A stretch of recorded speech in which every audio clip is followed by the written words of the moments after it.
Hi, I'm Alex Howard, and welcome to the show. And my guest in the studio today is Timber Hawkeye, author of Buddhist Boot Camp. Hi, Timber. And in this interview, we're going to talk about feelings versus emotions and what the difference is between the two, and some useful guidance about how you can perhaps navigate this territory a bit more easily. So an obvious first question, Timber, is what is the difference between feelings and emotions? What I learned is that feelings last anywhere between 45 seconds and a minute and a half. And they're perfectly natural, and in an average day, we're going to feel very different feelings throughout the day. And it's perfectly okay. One feeling comes and it makes way for another. An emotion is a feeling with a story around it. Is when we take a very temporary feeling that we had that would have otherwise just gone out the door and made room for a new one, but we've created a story around it. We've assigned meaning to it, and we take a feeling and we blow it up and we talk about it and we dissect it, and it turns into this emotion, and we act out of that feeling. And that means we're emoting and we're behaving in the world in line, and it's in our languages, I think, is really the problem. We don't say I'm feeling anger right now. We say I am angry. And that's very dangerous, because then we're identifying ourselves. We're defining who we are by a very temporary thing that happened. And we literally wear it. We put it on and say, I am angry, or I am jealous, or I am mad. And then it becomes part of who we are, which in turn we then approach the world and every situation that is happening from that anger perspective, from that point of view. And that's a very dangerous place to be. Yeah. From what I understand, in other languages, they don't say, I am angry. They say, I'm experiencing anger. Which is huge. I know it's just a language difference, but linguistics is very important because we create our experience in this world through our language. Yes. And when your mantra becomes, I am angry, you therefore will be. Yeah, right. I guess if that is the story we have about ourselves, and we encounter a situation where we're uncomfortable, we don't know what to do, I guess that becomes the default, that's how we respond. And that's how an emotion can then last 20, 30, 40 years, because someone may have upset us all that time ago, but if we're still feeding that story, if we still keep thinking about it, talking about it, and expanding on it, and adding more and more details to it, then we can still be as upset about it 20 years down the road as we were 20 years prior. But whatever it was came and went. And it's just mind-blowing to me. And I think those people who hang on to feelings for so long and turn them into emotions have been my greatest teacher in catching myself when that's about to happen. When something happens and I feel the feeling, that's fine. But if I'm still upset today about something that upset me yesterday, that's room for me to grow. Yeah, and of course the danger is carrying around those kind of feelings. It has a toxicity, has a weight to it, has a physical effect on somebody. It does. It blows me away when someone's still angry at someone 20 years down the road because they think they deserve it. Yeah. But they're not harming the other person, they're harming themselves. Yeah, I once heard someone describe it as hatred is like drinking poison and hoping the other person's going to die. Yeah, and not only that, you're host to ill wishes on others, and it's just toxic. It's just toxic upon toxic, and it's in you. And worse, then you can take that and actually act out on it. Yeah. And that's of course dangerous to ourselves and others. Yeah, and would you make a distinction between not hanging on to something, but also not just repressing something? Because what can also happen is it's like they're angry, or they feel hate around something, but it's not okay for them to feel it, so they suppress it, and then it leaks out in other ways. Oh yeah, it comes out sideways. And when we experience pain or hurt, whatnot, I forget who said it, but pain does not decompose when you bury it. That's beautiful. Yeah, it's not something that'll just dissipate. It stays in there, and it pickles. That's one word for it. Yeah. And so the idea is to not deny these feelings that we have. And that's where honesty really comes in. And be okay to talk about it and say, this is what I'm feeling right now. Adding the words right now is really crucial because then we honor it, but we honor it as temporary, like everything else. And not just the negative feelings, because even the positive ones, we need to honor them as temporary because everything is temporary. Because of course our emotional state can change in a moment. Oh, absolutely. And we see it when we're driving down the road and somebody cuts us off and we get really upset, but then our favorite song comes on the radio and we're really happy. And just that split moment. And that's, I think, possible only because we didn't create a story around the person who cut us off. Yes. If we build a story on it and we attach it to the kind of car that we're driving, then we assign it meaning, and then we actually will have that feeling of anger every time we see that make and model of the car. Because we didn't just let it happen to where a song can put us in a good mood again. We created a story around it. And it's very dangerous to do because it then becomes part of our identity. And then, of course, it almost becomes the whole lens through which we perceive our reality. And so we start to look at whole pockets of society, whole subcultures, whole cultures as being a certain way. Yeah, and that's dangerous in both good and bad. Yes. It's very counterproductive to our growth. Yes. And you gave a talk in London last week, and this topic came up. And you gave, I really liked the example you gave, where you talked about giving a name to it. So talk us through that, because it's a very helpful way, and I think especially for the lady that asked the question, it seemed to land. Yeah, and it came from, I forget where it came from. My friend read a book where they suggested naming your demons, so to speak. And so if you're prone to jealousy or anger, then you give that feeling a name, because what happens is when we're angry, we actually become someone we are not. Yes. We behave in a way that is not in line with the kind of person we want to be. And so if you give it a name, again, you're not suppressing the feeling. That's actually giving a name does the opposite. It honors it. It says, I see you. And so when anger, if you name anger Anna, then you go, oh, there's Anna. I see her coming. And you just acknowledge it and say, I see you, but you're not invited. And so it just kind of goes, oh, okay, well, thanks for acknowledging me. Yeah. And then you just let it go, and you have created a new behavior pattern where when anger does show up, because it will always show up. I don't think there will be a point where it stops wanting to rear its head, but you start creating a pattern where it's there, you feel anger, but you don't become angry. Yes. You feel stress, but you don't become stressed. You feel annoyance is in the room, but you don't get annoyed. And that takes years of seeing it, acknowledging it, but not acting out of it. And I think that we rarely use the word emote, but that's the verb of emotion, of emoting, of acting out of an emotion. And I think the media plays a big role in that. We watch television shows where they, of course, overreact, because that drama, as if we don't have enough of it in our own lives, we have to watch other people's drama. Right. But it teaches us this behavior, especially with children, and when you watch them overreact over something because they've seen it happen on TV, and that's not our natural reaction to things. We take something very small and we make a really big deal out of it. And it's really important to zoom out and look at the big picture and realize it's really not a big deal. I'm just totally overly emotional. Yeah, it seems somewhat what you're saying is that it's an ability to ride the waves of our emotions without kind of trying to fight that or trying to inflate it somehow. Yeah. But just letting there be an emotional sea of different experiences that That's come all and go. they are, and they come and go, just like thoughts.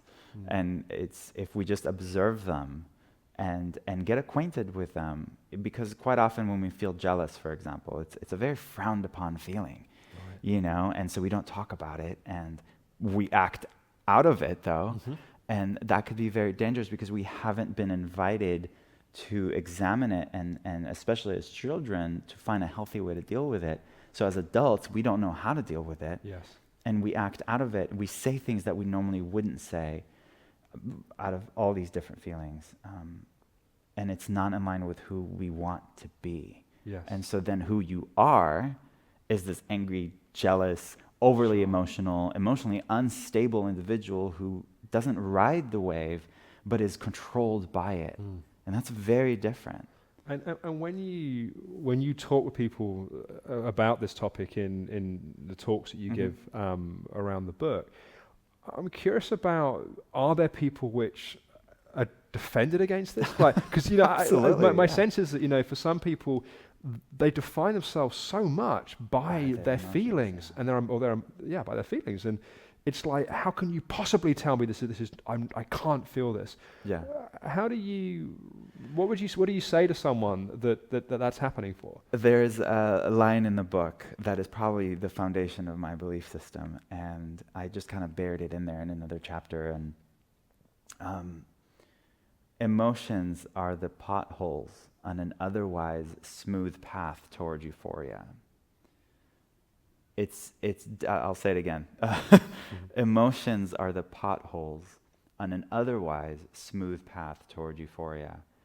And what I mean by that is that happiness and euphoria and peacefulness and all that is easily accessible, but we become so emotional with our story around everything that we're taking that possible peace of mind and putting it farther away. The people who oppose that are those who feel that I'm somehow challenging them not to feel, not to honor their feelings or furthermore their emotions. And they say, no, but I need to honor this emotion. I need to dissect it, and I need to dig deep and see where it's coming from and spend the next 2 years to figure out where. And my answer is, if that works for you, if that actually brings you peace of mind, by all means, do it. But if you find that that's the cause of your stress, if that's the cause of more pain, then realize that you're doing this to yourself and say, this feeling came and went. It's gone.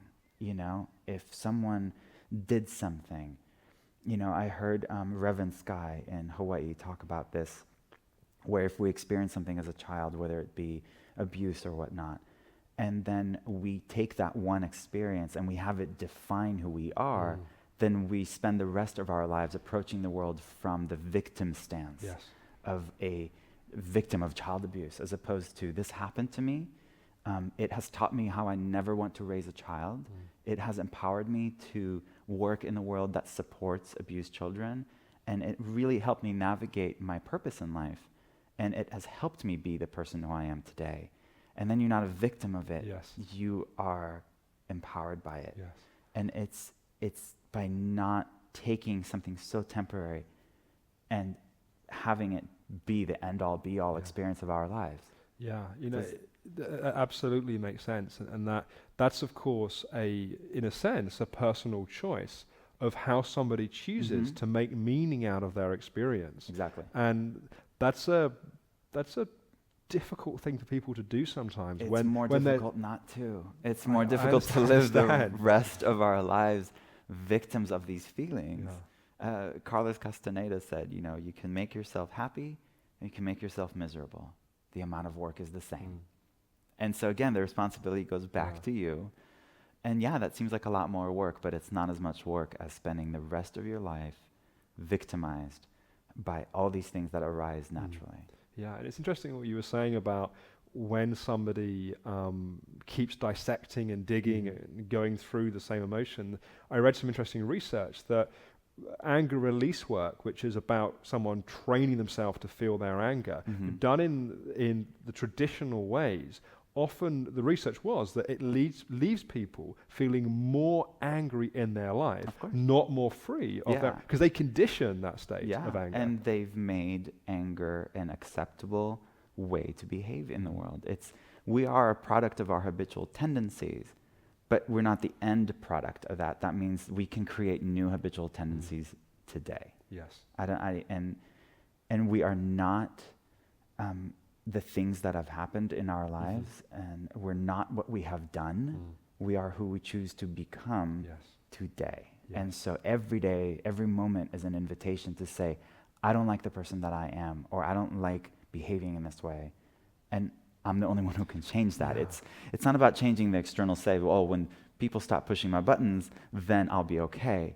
It's about getting to a point where we don't have buttons that can be pushed. Yes, and I know that you talk quite a bit around the importance of right action or right behavior. One of the things that I was interested to hear your thoughts on is part of what you're saying is it's totally okay to have the whole rainbow of feelings and emotions arise.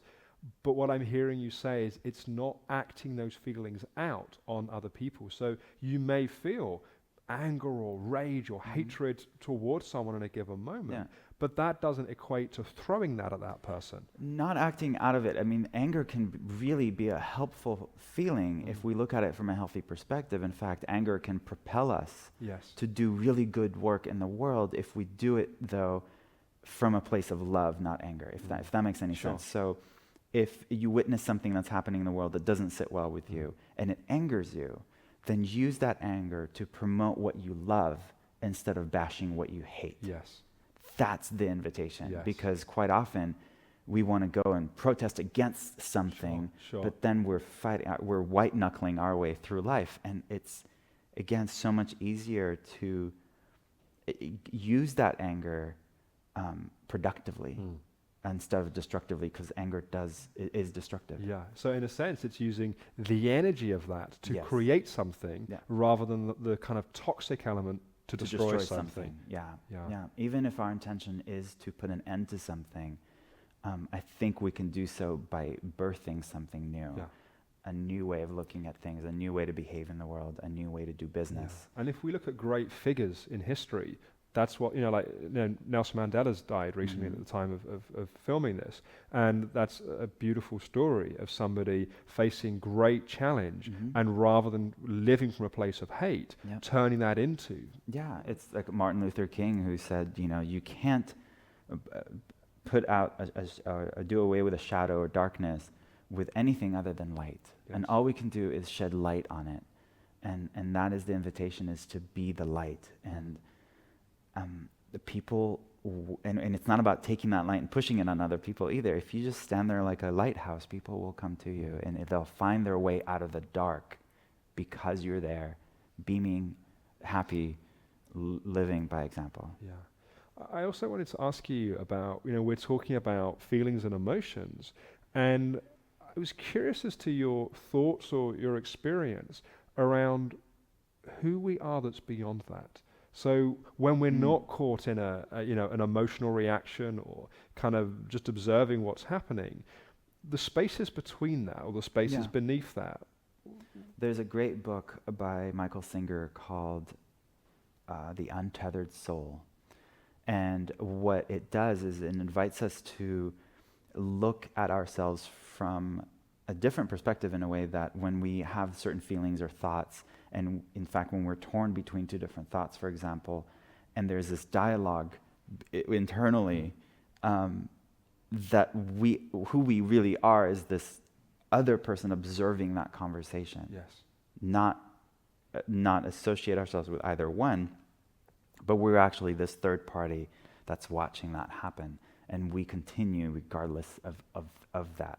And so, again, it's the tricky slip and slope of identifying ourselves and being so quick to label ourselves and identify with something temporary. Yeah. That's not who we are. Right, and of course, what's also interesting is someone can have an experience of that place and then identify with that place and then make wrong their feelings and emotions. And and that's how, happiness is not something that is contingent upon certain things happening in our lives and say, I'm happy if these things happen. It's a choice, and then we can be happy no matter what's happening. Now, people ask me, are you happy all the time? And absolutely, but does that mean I'm always in a good mood? No. Sure. And so that does arise, but I don't let that affect my overall state of being, if that makes any sense. Yes. Because I'm happy I woke up this morning. I'm happy I'm still here.